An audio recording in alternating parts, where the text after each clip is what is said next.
पहले एंट्री दिवाकर की थी और वो पूरी तरह तैयार था। जैसे ही पर्दा खुला, दिवाकर स्टेज पर एंट्री किया। सबने उसे देखकर सीटी और तालियां बजाई। दिवाकर ने अपने फीमेल वॉइस से डायलॉग बोलना शुरू कर दिया। दिवाकर और उसकी टीम ने फुल कॉन्फिडेंस के साथ अपना किरदार निभाया। जैसे ही दिवाकर का एक्ट खत्म हुआ, सबने अपनी चेयर से उठकर दिवाकर और उसकी टीम के लिए तालियां बजाई। उनको दिवाकर का एक्ट काफी अच्छा लगा था। अब अनाउंसर ने आज के प्रोग्राम के प्राइज देना शुरू किया। सबको प्राइज के तौर पर एक ट्रॉफी और कुछ पैसे दिए गए। आखिर में 2 ट्रॉफी बची थी, वो थी बेस्ट एक्ट्रेस और बेस्ट एक्टर। अनाउंसर ने पहले बेस्ट एक्ट्रेस का नाम अनाउंस किया। नाम सुनकर दिवाकर चौंक गया, क्योंकि उसने दिवाकर का नाम लिया था। अपना नाम सुनकर दिवाकर रिएक्ट ही नहीं कर पाया। तब श्रेया ने उसे थोड़ा हिलाया और कहा कि जाओ अपनी ट्रॉफी लेकर आओ, यू डिजर्व इट। दिवाकर शर्माते हुए अपने पल्लू को कमर से लपेटकर आगे करते हुए स्टेज पर चला गया। दिवाकर ने वो ट्रॉफी उनसे ले ली। ट्रॉफी के साथ उन्होंने दिवाकर को 20,000 का इनाम भी दिया। जब दिवाकर ट्रॉफी लेकर वापस आ रहा था, तब अनाउंसर ने दिवाकर को रोका। उसने उसका नाम लिया और ऑडियंस से कहा कि यह बेस्ट एक्ट्रेस ट्रॉफी जीतने वाली लड़की दरअसल एक लड़का है। सब लोग ऑडियंस में से चिल्लाने लगे और सीटी मारने लगे।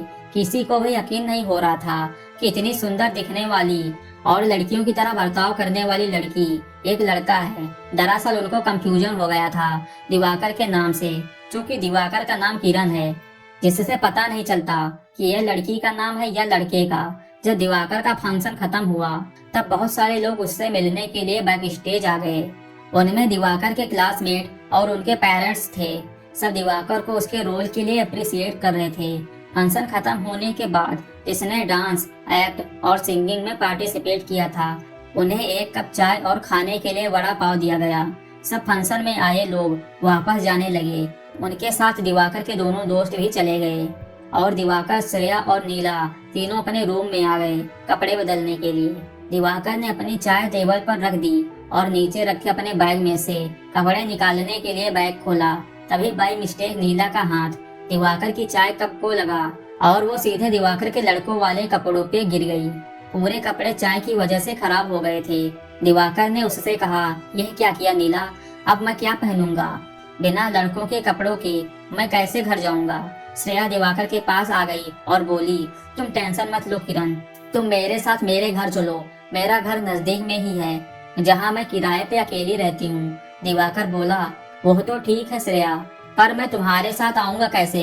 मेरे पास और कोई कपड़े नहीं हैं। श्रेया बोली, कोई बात नहीं किरण, तुम ऐसे ही आ जाओ। साड़ी पहनकर आने में क्या दिक्कत है? वैसे भी तुम शाम से साड़ी में ही तो घूम रहे हो। दिवाकर ने कहा, बात तो तुमने सही कही श्रेया, साड़ी में आने में मुझे कोई दिक्कत नहीं है। तो फिर चलो हम चलते हैं। श्रेया और दिवाकर ने अपना सामान बैग में पैक किया और बाहर जाकर नीला को उसकी गाड़ी तक छोड़कर दोनों पैदल चलने लगे। श्रेया का घर 500 मीटर की दूरी पर था। अभी वो दोनों थोड़ी ही दूर चले थे कि दिवाकर की हिल्स की आवाज सुनकर श्रेया उसे छेड़ते हुए कहने लगी, तुम तो हिल्स पहनकर काफी अच्छा चलते हो और साड़ी को भी अच्छी तरह हैंडल कर रहे हो। दिवाकर ने उससे हंसते हुए कहा कि शाम से हील पहनकर साड़ी में घूम रहा हूँ, इसलिए अब आदत सी हो गई है। दिवाकर की बात सुनकर वो बोली कि सही बोल रहे हो तुम, वैसे भी साड़ी में 3 इंच की हील्स पहनकर चलना कोई आम बात नहीं है। अगर मैं तुम्हारी जगह होती तो मेरे से ना हो पाता।